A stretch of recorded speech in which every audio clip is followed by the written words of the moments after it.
Dear everyone, today, Sabai Learn wants to show you guys the Khmer traditional clothes.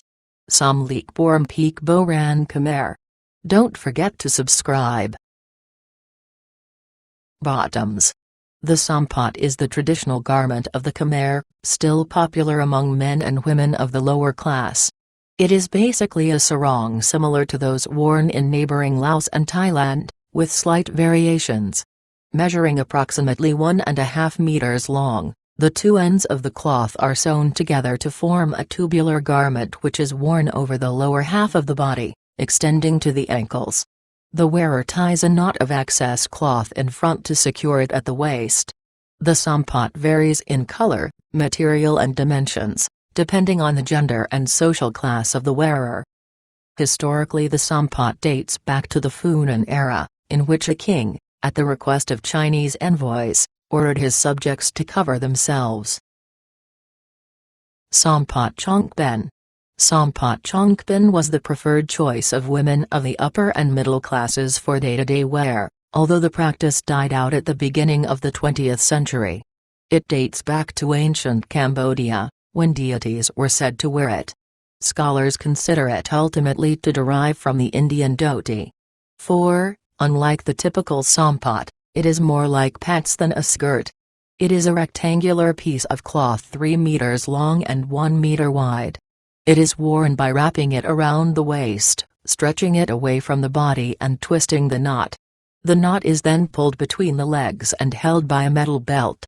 Regardless of class, all Cambodian women wear the sampat chongpen on special occasions. Men may also wear it, but in traditional patterns suited to their gender. The sampat chongpen has also been adopted in Thailand and Laos, where it is known as a chuang kraban. Sampat Depapsara. Sampat Depapsara is a type of sampat from the Khmer Empire era associated with courtly apsaras. Its depiction can still be seen on the bas-reliefs of Angkor Wat. 5. Generally, the sampat Depapsara is both knotted at the waist and secured with a belt. Long pleats are gathered at the front, running the full length to the wearer's ankles. The sampat Depapsara is actually knotted twice at the waist, one on the left and one on the right. The left knot is longer, while the right knot is more decorative. Scholars trace this garment to the sari of India. 4. The sampat Depapsara is no longer worn in modern Cambodia. Sampat Samloy. Sampat Samloy is a long unisex daytime skirt. The word samloy initially referred to color, which in ancient times was always black. Now it is sometimes used for a thin, soft fabric with decoration and patterns similar to the sarong batik, although the garment may be smaller. This style of dress needs a knot to secure it, making it similar to the sampat chongpen. However, it also needs a fold at the left or right side, like a sarong. Another similar sampat, primarily worn by women and known as the samloy, was knotted in the middle and hitched at the knee to facilitate leg movement. Scholars consider this style of dress to derive from the Indian lungi. The samloy was commonly worn in the post-Angkor era. Sampat Jorabap. Sampat Jorabap is a long silk skirt embroidered with gold thread. It is worn by women in Khmer classical dance, by newlyweds and by the character of Mahua in the Cambodian royal plowing ceremony. Sampat Sang. Sampat Sang is a short embroidered silk skirt. Sampat Sarsoy. Sampat Sarsoy is a monochromatic skirt with a band along the lower hem embroidered in gold or silver. Today, this skirt is more popular among Laotian women than among the Khmer. Sampat Laberk. Sampat Laberk is a long silk embroidered skirt. Today it is worn in marriage ceremonies, as is the sampat sabum. The sampat Laberk was mostly worn by Cambodian nobility in the Lovek era. Sampat Alorn. Sampat Alorn is a long skirt with vertical stripes, commonly worn by old people or farmers in the countryside. The sampat Alorn is similar to the Burmese longyai. Tops. There are many tops or shirts worn in Cambodia. The traditional was invented at the end of the Khmer Empire at the turn of the 14th century. Chongpong. Chongpong is a piece of fabric in any color worn by Khmer people at the end of the 13th century. It was primarily worn by women, who started using it to cover their chest, leaving only the stomach uncovered. This method, called chongpol, covered the back and each side of the fabric to join at the chest and was rolled up and tied. It then evolved into tronum, a thick and strong fabric cover on the chest, which hugged the body closely. Sometimes, the common style of wearing this garment was similar to that of the chongpak, however tronum did not leave as much skin uncovered as chongpak. The tronum was popular among rich young women in the Chatamak era. Today it is an important costume in Khmer classical dance. Avenue bumpong. Avenue bumpong means tube skirt in English due to its appearance as a long tube, close to the body at the neck from which it hangs easily. Erbpak is a long shirt, more like a dress than the regular shirt, similar to the Vietnamese áo dai, the Indian kurta and the Malaysian baju kurung. Generally it has a collar with a button at the neck to fasten from neck to chest like a kurta while it normally narrows at the waist like a baju kurung. But it has a small hidden cut at the hem like an áo dai which allows the lower part of the shirt to spread out. Most such tops are knee-length, just a few stopping at the thigh. This top was famous worn by rich women in the Lovak era in Udong. Arv Dai Porn. Arv Dai Porn is a traditional blouse from the Lovak era. Dai Puan means short puffed sleeves. This top usually had a row of buttons down the front. Only the richest women of that era could have afforded one. Arv Fanokbak.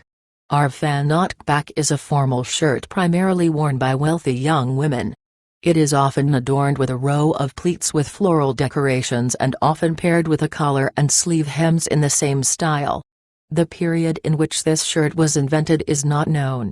This top is quite similar to a Burmese style, and may have been influenced by Burmese culture. Arv Ningnov. Arv Ningnov is a long-sleeved shirt for women. Arv Barbov. Arv Barbov is a sleeveless coat worn over the Avenue Ni November and Avenue Dai Puan. It has double buttons at the pleat. The name of Avenue Barbov means literally lotus leaves in Thai. Arv Pak. Arv Pak is a recently popular fashion blouse worn by Cambodian women. It is the Khmer version of the Javanese kabaya with plain stamped cotton, elaborately hand-painted and embroidered with silk and gold thread. In the past, this kind of top was pure white in color with a high, fully embroidered collar. Today, it has more gold thread in and embroidery in several colors. It also has a narrow cut very popular with young and middle-aged Khmer women, to the point where it has been used as a modern costume affirming national identity when worn both inside and outside the country. It is usually combined with a sampot hall, occasionally with a sampot chongpen. Krama. Cambodians traditionally wear a checkered scarf called a krama. The krama has been a feature of Khmer dress since the 1st century reign of Priyabath Hunteen, although it is unclear exactly when the krama became fashionable in the street. A Cambodian woman wearing a conical hat in the rice fields to shade her from the sun. Her krama is worn underneath. The krama is one trait that distinguishes the Khmer from their Thai, Vietnamese, and Laotian neighbors.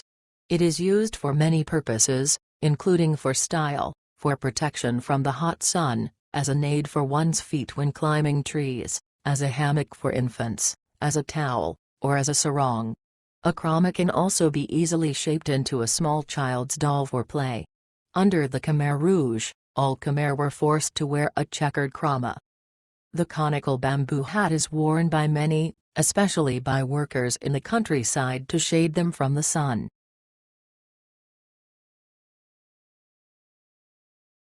Sampot Phamuang. Sampot Phamuang are, with many different variations, traditional Khmer textiles. They are single-colored and twill-woven. There are currently 52 colors used in Sampot Phamuang. The Phamuang Korobap is a luxurious fabric woven with up to 22 needles. Citation needed. The most valued silk used to create the Phamuang is Cambodian yellow silk, known for its fine quality. New Phamuang designs draw inspiration from ancient silk patterns and usually contain floral and geometrical motifs. Popular variations include Rabak, Krakung, Unlauan, Kaindiv and Bantuk. Sompat Hall. Sompat Hall is a typical traditional textile. There are two kinds of Sompat Hall. One is a wrapping skirt that uses a technique called Chongkai Eat, the other uses a twill weave. Influenced by the Indian patola, it has become a genuine Khmer art style after hundreds of years. The Sompat Hall comes in over 200 patterns and 3 to 5 colors: yellow, red, brown, blue and green. There are 4 principal variations: Sompat Hall, Sompat Hall Por, Sompat Hall Kben and Sompat Hall Ketong. Patterns are usually formed with animal, geometric or floral motifs. Both Sompat Phamuang and Sompat Hall are believed to have originated from the original Sompat in the Udong era, as the word Phamuang comes from the Siamese language, in which Pha means fabric and Mung means indigo. Sompat Hall was introduced as a ceremonial skirt cloth to the Thai court as Sompak Pum or Pha Pum in the 19th century. Thai culture thus influenced Khmer culture, but Khmer weaving bears its own distinctive traits, as Cambodia already had a weaving culture before the Klung civilization formed. The Khmer king ordered his people to wear sampats as the request of Chinese envoys in the Funan era, so Khmer culture affected Siamese society first. The Thai people adopted the Khmer sampat, then they adapted and developed it to become the Sompat Phamuang, which was in turn adopted by the Khmer. The words sampat, Sompat Chongben, Sompat Hall and so on are entirely Khmer. The cultural influence ran both ways.